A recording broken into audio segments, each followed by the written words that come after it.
Chapter 13, The Perspective of Privilege, Seeing the Unseen Advantages. Privilege is one of those words that can make people instantly defensive. Some hear it and think, oh, great, another lecture on how I'm the bad guy. Others immediately nod in agreement, thinking of all the ways privilege shapes society. But before we start throwing chairs or avoiding the conversation altogether, let's strip away the emotion and look at privilege for what it really is, an invisible advantage that shapes perspectives in ways we often don't even notice. Think of privilege like playing a video game on easy mode without realizing it. Imagine two players. One unknowingly starts with extra health, better weapons, and fewer obstacles, while the other must fight through every level with minimal resources. The first player might believe the game is fair, saying, just work harder and you'll get through it.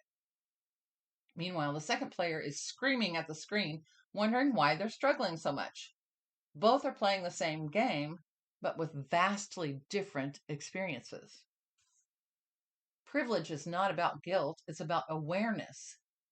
The biggest misconception about privilege is that acknowledging it means you have to feel guilty about it. That's like feeling guilty for being born with curly hair. It's not about shame, it's about awareness. Recognizing privilege isn't about discrediting hard work or accomplishments.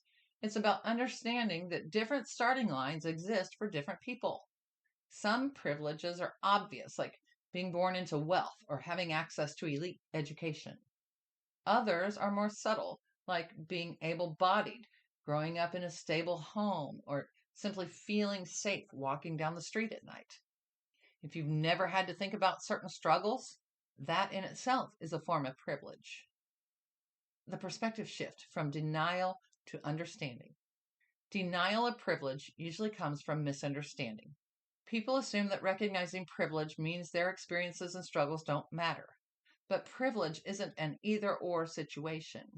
You can struggle and still have privilege. You can be poor but still benefit from racial or gender privilege. You can work hard for everything you have and still acknowledge that societal structures might have made things just a little bit easier for you than for someone else. The trick is moving from I worked for everything I have to I worked hard, but I also had some advantages that others didn't. That tiny shift in perspective changes everything.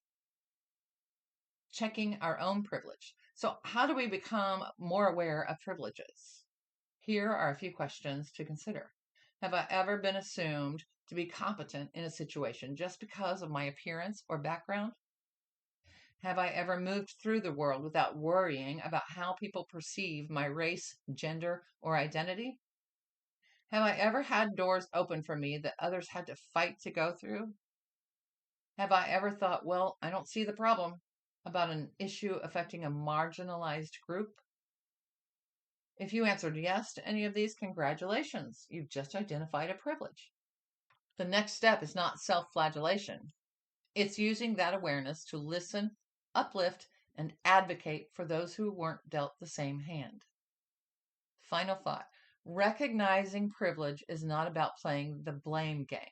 It's about perspective. And when we open our eyes to the different paths people walk, we get a little closer to understanding the world as it truly is.